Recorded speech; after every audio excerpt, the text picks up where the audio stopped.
welcome everyone back to the Lead, Manage, and Thrive podcast, the show where we go beyond hustle to build businesses that scale, systems that serve, and teams that win. Today's guest is Patrick Rogers, an investor, founder, and an architect of what he calls the Acquisition Arbitrage. Patrick's helped scale some companies to X growth, engineered X valuation exits, and knows exactly what separates businesses that sell for top dollar from those that stall at the finish line. So if you're thinking about exiting, raising, or just want buyers to chase you instead of the other way around, this episode is your roadmap.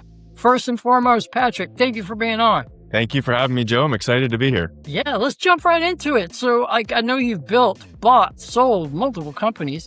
So what's the headline lesson that you learned throughout that cycle? You know, it's a funny story. I had my own companies. I cut my teeth in property management and, did that for a number of years, had a few small acquisitions, all that, and sold off those companies. But before I actually sold them off, I transitioned a bit into coaching and consulting. And I did that for about 17, where I was just so successful and I enjoyed helping other people be successful too. So I did coaching and consulting, and that's really focused, Joe, on organic growth of the company. So working with the CEO, rolling up our sleeves once a week, getting into the organic growth of the company. And I'd help companies grow very well, especially when they're kind of more in their infancy stages. But the company grows, maybe they might go from 1 million to 2 million 1 year. And then once you get up to 5 million, $6 million company, your growth is obviously slowed down a little bit more. And one of my clients came to me in 2017 and said, hey, Patrick, he was an HVAC guy. And he had a $4 million company, and he was taking home like $450K or something like that. He says, hey, I got a friend of mine who owns another HVAC company. He's doing, I think he was doing 6 million at the time. And he said, hey, he'd like to sell. He wants to retire and he wants to sell it to me, but I don't know anything about that. Can you help me do it? And I said, well, I've done them before, but I'm not an expert. So we brought in another M&A, true M&A advisor. And in 6 months, I saw my client that I've worked with the last 2-3 years, it had gone up. We had great growth. I mean, we were doing 20 to 30% a year, but within 6 months, he went from making 450,000 to like 1.2, after that transaction, right? And so that's when it hit me. It's like, okay, if you want to really create wealth, it's a whole new paradigm shift. It's looking at business in a totally different way. And so that's what swung me to really going after M&A. And that's what I've been doing ever since. I love that. And there's so many correlations between your background and mine. We could probably just go crazy on this. We have some extreme similarities in terms of our history, but right on. From your vantage point, your perspective, what's the biggest myth that founders have when it comes to exiting a business? Well, the biggest myth, or I'll even kind of rephrase it, is the biggest challenge that I see with founders, entrepreneurs, business owners when they're ready to exit. Typically speaking, they think they don't even think about it. They just kind of get, hey, you know what? I'm ready to retire. I'm ready to sell. And then they call a broker and they put it on the market. And here's the challenge. And I guess the myth would be is that when you're ready to sell, you just sell. You just call a broker and sell. And you can do that, but you are leaving so much money on the table. So much money on the table. The general equation, very, very high level equation for how you calculate the value of a business, especially under $10 million, is the value of that business equals EBITDA, or seller's discretionary earning, basically a modified way of saying profit times some kind of a multiple. Well, if you don't prepare your business for sale and you just call up a broker, your multiple might be a 2, might be a 3, and it also depends on, the size of the business. But you're going to leaving money on the table, because if you get in touch with a company like us 2 years ahead of time, and we're working with you on all the stuff that I know we're going to talk about to varying degrees of detail, if you get in touch with someone ahead of time, you might make twice as much when you sell that company as if you just call a broker without actually thinking about it. So there's so much that needs to happen on the back end of that business before you just go and sell. Like, don't just call a broker. At least 1 year, ideally 2 years ahead of time, get in touch with a company, an M&A advisory company like us, and help structure everything such that when you sell that thing, you're going to get the maximum enterprise value.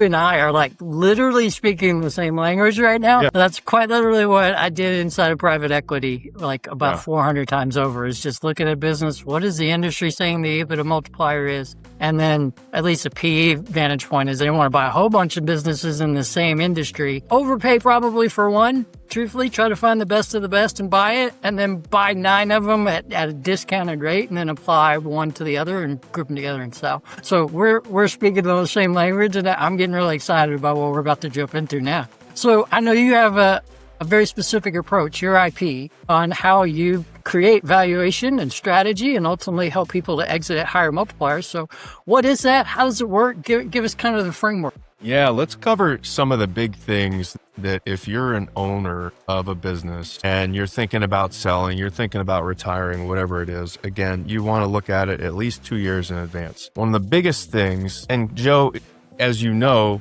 it's all about risk. It's all about risk and growth opportunity, right? So one of the things we want to do is we want to remove as much as possible the risk to a buyer to come in and buy your company. Well, one of the biggest ways to do that is you personally. We have to get you out of the equation as much as humanly possible. So what do I mean by that? We want to remove the dependency on you, the owner, for the company to be successful and profitable. Otherwise, when we buy the business, what are we buying? You're somebody that comes in. If you're dependent on it, that's a huge risk because everything is going, you're so involved in this company, you're critical to the operations. It's really hard to remove you without me incurring a lot of risk if I buy it and you're running the company. And so I like to think of it as like a wheel. A business is like a wheel. Okay, so you have the wheel here on the tire, and in the middle you have the hub and you have the spokes of a wheel, right? Well, if you're the hub and the seller, the owner of the business is the hub, that means the business doesn't operate without you, right? If I pull you out, and that's what happened, small businesses or businesses that have a lot of high owner dependency, if you pull that owner out, well, guess what happens? The wheel falls apart, right? The spokes fall apart.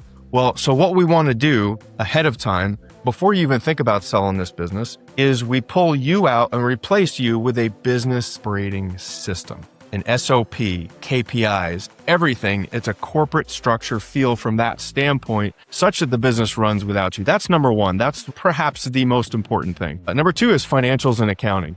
Okay. I can't tell you how many deals we look at where they're great. They look like they're great, but the financials are so bad. Number one, you got to have clean accounting. If it's not easy for us to interpret the financials and really determine the profit of the company, so you have the revenue, right? And then you have the profit. If it's not easy for us to determine what the profit is from the revenue and really show through a quality of earnings how much profit you're taking in, which sounds like, oh, you should be able to do, but if there's some funny bookkeeping going on, let me tell you. Oh, yeah.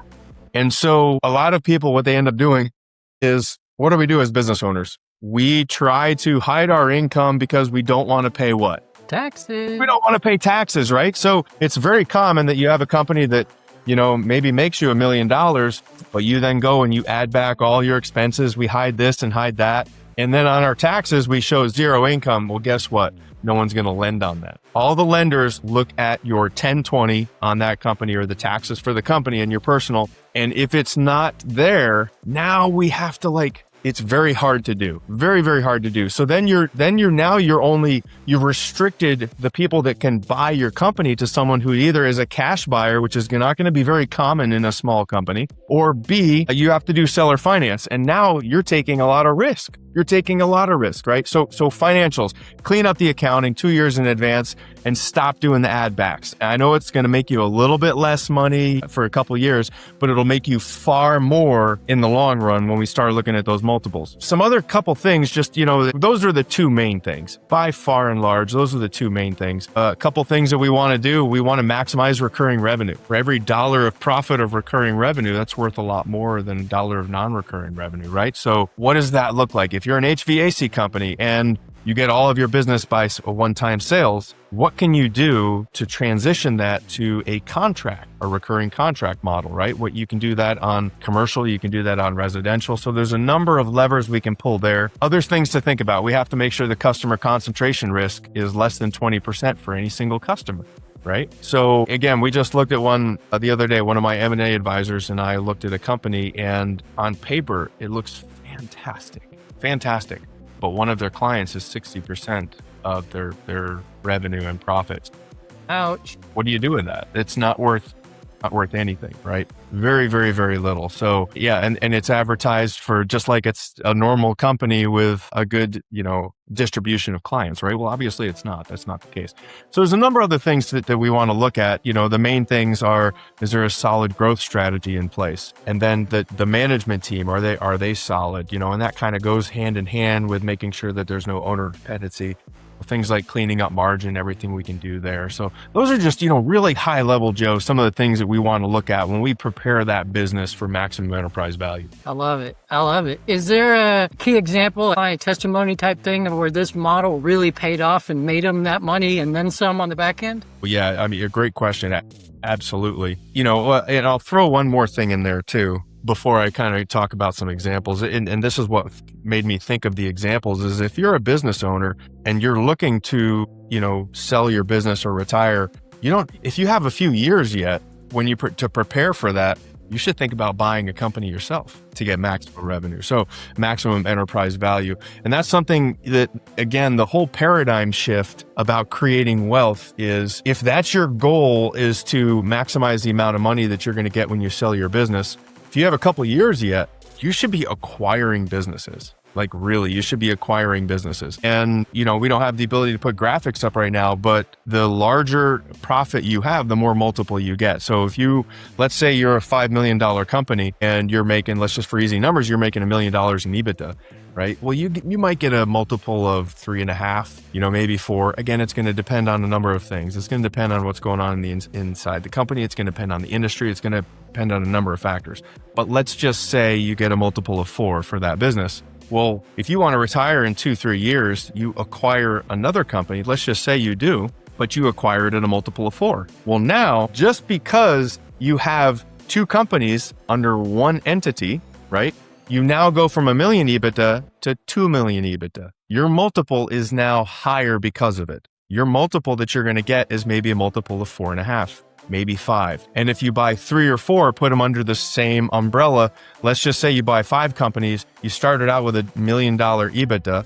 You buy 5 of them in 3 to 5 years, right? If you got a 5-year runway, you buy 5 of those companies, put them under one entity. You now have $5 million EBITDA. You're now looking at a multiple of 7-ish, right? Again, it's going to vary. You bought them at 4. You're going to sell them at a multiple of 7. You're making $1 million out of thin air. And the reason for that is because you're now attracting a new class of buyer. You're now attracting private equity companies that are willing to pay you handsomely and pay you a higher multiple for that same EBITDA, right? Or maybe you would go after a strategic buyer. It just depends on really what you're attracting. So, as far as not references, but yeah, case studies, absolutely. There's, I think of one HVAC company right now that he didn't actually exit. The one that's coming to mind is he actually did a merger, but the merger that he got after working with us was significantly higher, and we prepped him for that because of all of those things that we did. When we first started working with him, he was extremely involved in the business. He was running the day-to-day. He was working basically 80 hours a week.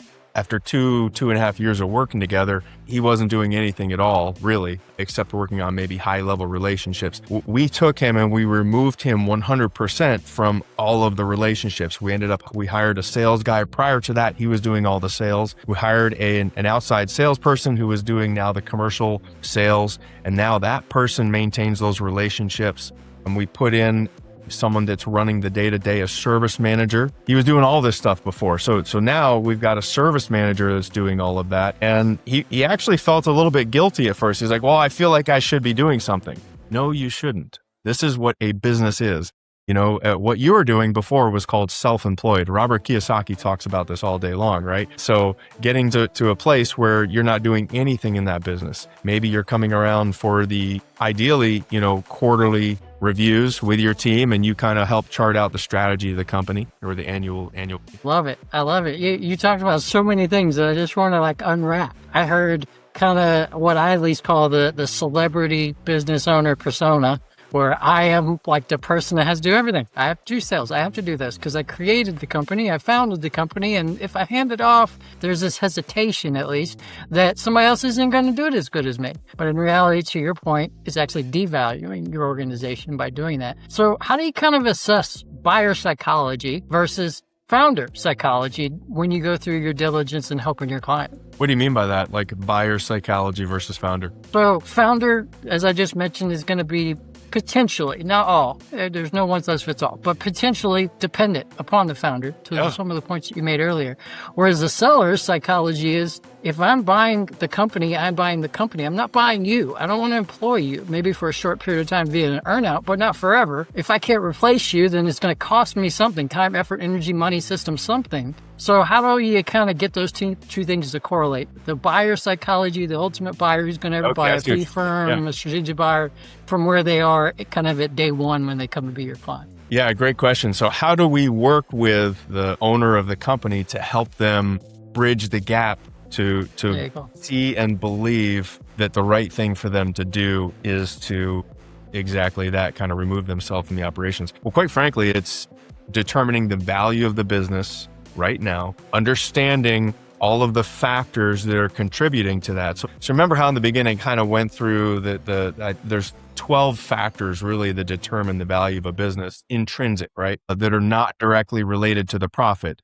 That's the main thing, right? It's the profit and then the multiple. Well, the intrinsic values that determine the multiple are the things that I'm talking about. And so what we're going to do is we're going to determine the value of the company, and then we review the things that are the drivers of that value. What are the value drivers that determine the value of the company? And we're going to go through, okay, owner dependency, management team, the accounting, right? All those things that I talked about. And then what we're going to do is we're going to review, assuming the profit is exactly the same. Let's assume we don't grow the company. I'm kind of walking you through overall process for our, exit strategy preparation.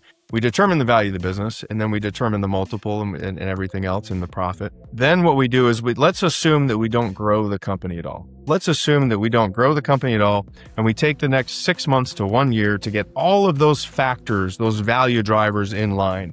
We remove your owner dependency. We get the books cleaned up, and that takes a good 6 months to a year at least to do that. We maximize, we get some recurring revenue things in place. We reduce your customer concentration. We make sure that there's no redundancy.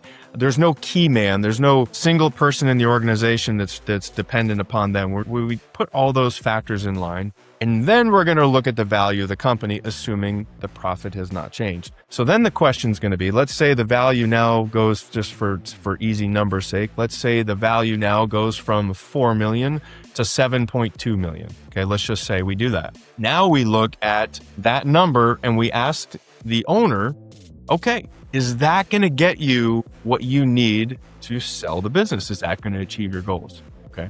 That alone right there, that conversation, Joe, that does the trick. I mean, that shows them exactly the gap. You're leaving $3 million on the table, or whatever the value is. Sometimes it's more, higher, less. And that shows them just by the intrinsic values. Now, what we do is we say, okay, that's 6 months to a year. We get all of that in place. Now, if that's going to hit your number, then we turn around and we look to sell it, right? So now we look for private equity companies or strategic buyers or whoever's going to be ideally positioned for this, and we start marketing the company, right?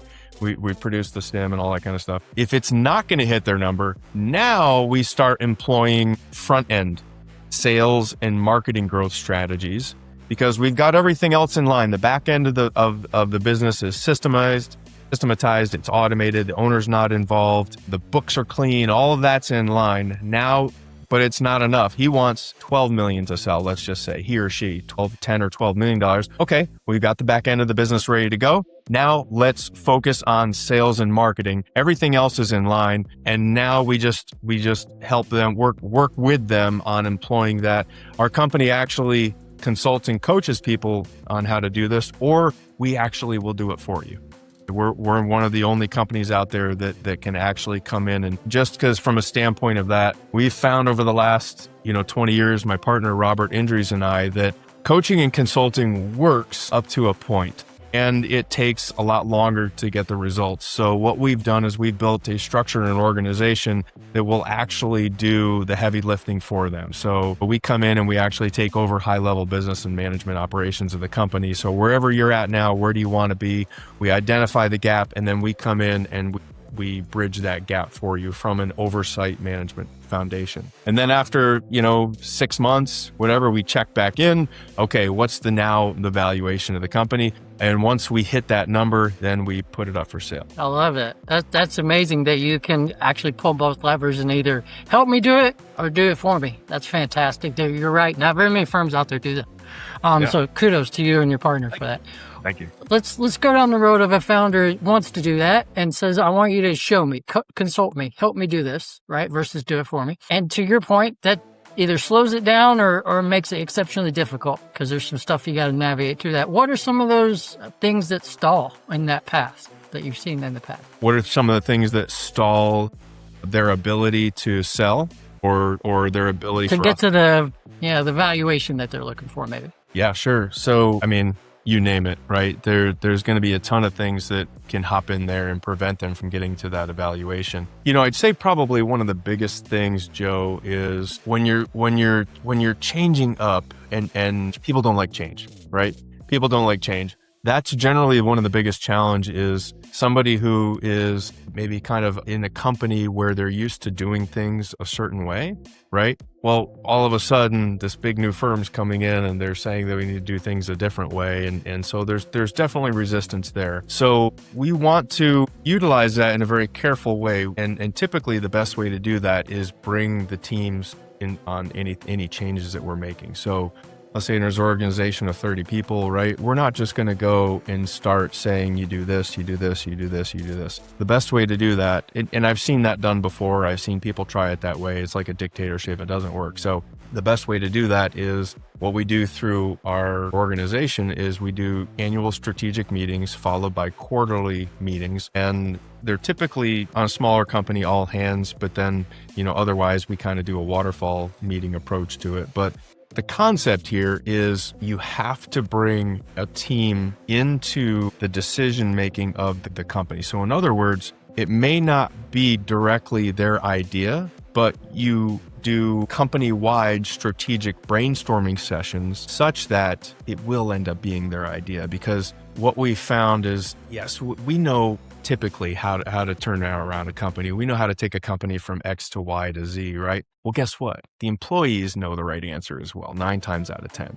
So what we don't do is we don't just come in and say, this is what you need to do. What we do is we come in and we create an environment where the employees have an opportunity to contribute towards the direction of the company. Now, what does that mean? And in the same token, you incentivize for doing so, right? And it doesn't need to be any complicated thing. It's just, when we go and we hit these benchmarks, these goals that we're going to set up to achieve our target, now our employees are incentivized to do so. And most importantly, they have ownership, because it wasn't something that Elkridge Advisors or the current owner came in and said, hey, we need to do XYZ. It was their idea. And so that's very powerful. I've seen that be a major growth stopper before. And if you approach this correctly, you bring them on board, it's part of their idea, they own it, and then they actually go and do the changes.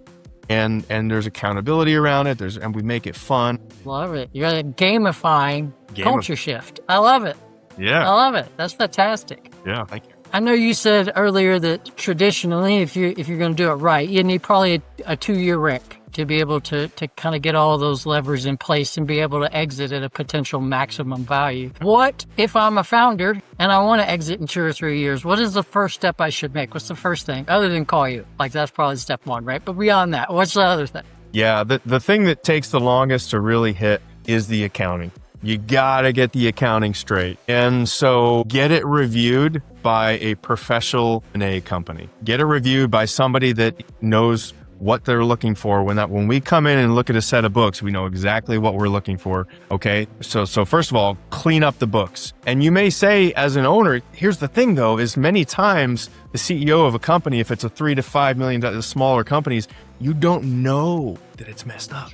You don't know. Okay. So get in touch with a professional that does this stuff every day, that looks at businesses on a regular basis and get their opinion on how clean are my books. That's number one. Number two, make sure that your profit loss statement on your internal financials matches exactly what you're putting on your 1120 if you're a C Corp, or the K1s everywhere else. Whatever you're reporting to the IRS for 2 years, get it to match exactly what's in your profit and loss. If you'll do that alone, you're going to gain so much trust, because you're not hiding anything. There's nothing being hidden. Okay. So that's number one. And then number two, I'd say the biggest thing is, the other thing that takes the longest is removing yourself from the company. But it's not just as easily as for you to come in and just, hey, I'm just going to pull myself out of the company. No, there's so much that has to go into that. And it involves installing a proper business operating system. And there's so many layers, and there's a lot of complexity that goes into doing that. One of the main things in creating a business that's not dependent on the owner is you have to create a culture, a people-first culture, okay? A people-first culture where everybody on your team thinks like an owner. And if you're a business owner who has not been operating that way, that's a challenge for you, because you're so used to getting in and solving things. Like, for example, when somebody comes to you with a problem, and just think about this for yourself. If you're an owner, give yourself this real quick test. Like, if somebody comes to you with a problem, how do you handle it? Do you just solve the problem for them? Or do you have a mandate in your company, a rule that says, you don't come to me with a problem unless you have at least two options and really thought about what you think you should do as a solution. Like, you don't come to me with a problem. You come to me with a problem, I'm going to kick you out of here. Like, forget it, leave. You need to come to me with a problem and at least two recommended solutions. And ultimately, if you were in my seat, what would you do? Now then you start training your people to think like owners. But even beyond that, when it comes to creating a people-first organization, there's a number of things that we need to have in place. One of the most important is they have to feel like somebody cares about them. They have to feel like their boss, their immediate supervisor, really knows and cares about them. Do they know literally this? And again, this is not something that you can just build overnight if you don't have it. Like, how do you get somebody to truly care about you? When people leave a job, they don't leave the company, they're leaving their boss. Yep. For that exact reason. They don't feel like that they're loved. They don't feel like they're truly cared about. So if your boss, think about your bosses in your company, or think about yourself. Do you know all your employees' kids' names? Do you know what they want to do in life? Do you know their hobbies, their aspirations? Do you have his wife or her husband? Do you have to have them on a first name basis? That's kind of the level of what we're talking about. That's just on a rapport building, and that's what people want, right? They want to know that you care more about them than a dollar, okay? So then what else is in a people-first organization? A people-first organization has people where they know how what they're doing contributes to the true north of the company, the vision and mission of the company. They know what their actions do and contributes to that. They have a personal development plan in place. They know exactly what is needed to get them to the next level to be promoted, right? There's accountability for them. Each person in your company has 2 KPIs. And there's team scorecards, there's visibility. And now we're together working as a team. We become a 90-day company. That's one of the most important things in a business operating system, is that you become a 90-day company. You meet once every 90 days and you outline a goal and a strategic plan for how to achieve that. And from that, there's accountability, not only from a company standpoint, but now we go down to a division company standpoint. There's a KPI for sales. There's a KPI for marketing. There's a KPI for operations. There's a KPI for accounting. And then that further backs down to a KPI, key performance indicator, for each individual in each department. You see, so there's this foundation that needs to get laid, and you're not going to do that in 3 months. Yeah. No, you're going to do it in a year to 2 years, and you'll do it very effectively with a advisory company that knows how to work with you to get all that laid out, or better yet, work with a company that does it for you. That's awesome. That's awesome. Yeah, do it for you is maybe even faster and probably better and more efficient as well. So this has been a masterclass, Patrick. Like, if someone's listening right now and they're like, all right, I'm 2-3 years out from wanting to exit, what do I do? How do they get in touch with you and your team? Absolutely. So the best way to do it, look us up on LinkedIn. Feel free to reach out to myself or anybody in our company. It's Elkridge Advisors, or you can email us at office@elkridgeadvisors.com, or myself, Patrick@elkridgeadvisors.com. And we'll put you in touch with our team and get you going down that road. Would love to help you. We have a goal. We've already created dozens of millionaires. Our goal is to do it with 1,000 millionaires in the next 10 years. So we have a very lofty goal there.